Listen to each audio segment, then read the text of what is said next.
you kind of get the sense that this is only the beginning, don't you, Janet?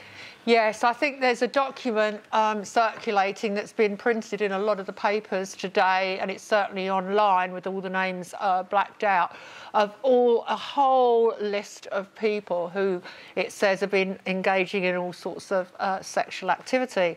I think what has happened is that since the Harvey Weinstein scandal first kicked off, and with the hashtag #MeToo, thousands and thousands of women all around the world, and men too, have felt able to share unwanted sexual, well, I don't know... Attentions, that's the best way of describing it.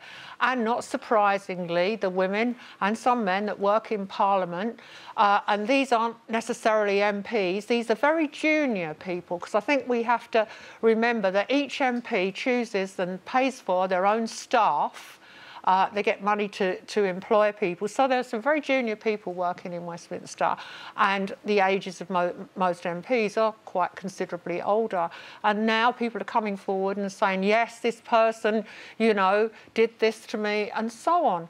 But what it kind of all adds up to is, do we want our government, do we want Parliament run by a lot of people who seem to have sex on the brain? And also, this allegation of Bex Bailey, this young Labour Party activist, she was 19 at the time that she alleges she was raped, and when she finally got the courage up to report it 2 years later, she was told by a senior party official, well, it'll damage your career.